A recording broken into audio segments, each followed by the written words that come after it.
বায়ু দূষণের শীর্ষে কঙ্গো। ঢাকার অবস্থান কত? দীর্ঘদিন ধরে বায়ু দূষণে ভুগছে ঢাকা। নগরের বাতাসের গুণমান সাধারণত শীতকালে অস্বাস্থ্যকর হয়ে যায় এবং বর্ষাকালে কিছুটা উন্নত হয়।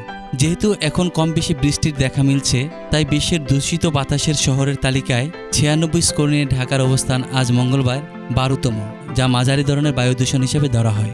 অন্যদিকে শীতকালে প্রায় বায়ু দূষণে শীর্ষস্থান দখল করে। মঙ্গলবার 10 সেপ্টেম্বর সকাল 9টায় এয়ার কোয়ালিটি ইন্ডেক্স অনুযায়ী ডেমোক্রেটিক রিপাবলিক অব কঙ্গোর কিনশাসা, সংযুক্ত আরব আমিরাতের দুবাই এবং পাকিস্তানের লাহোর যথাক্রমে 273, 189 এবং 184 AQI স্কোর নিয়ে তালিকার প্রথম, দ্বিতীয় ও তৃতীয় স্থান দখল করেছে।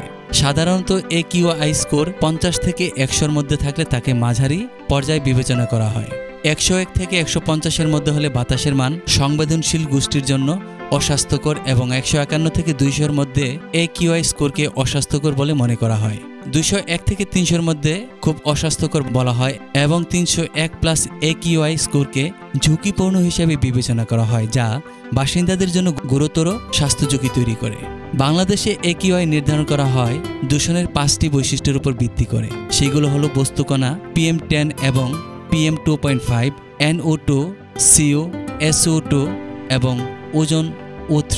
2019 সালে মার্চ মাসে পরিবেশ অধিদপ্তর ও বিশ্বব্যাংকের একটি প্রতিবেদন উল্লেখ করা হয়েছে, ঢাকার বায়ু দূষণের 3টি প্রধান উৎস হল ইটভাটা, যানবাহনের ধোঁয়া এবং নির্মাণ সাইটের ধুলা। ওয়ার্ল্ড হেলথ অর্গানাইজেশন অনুসারে বায়ু দূষণের ফলে স্ট্রোক, হৃদরোগ, ক্রনিক অবস্ট্রাকটিভ পালমোনারি ডিজিজ, ফুসফুসে ক্যান্সার এবং তীব্র শ্বাসযন্ত্রের সংক্রমণের কারণে মৃত্যুর হার বেড়ে গিয়েছে।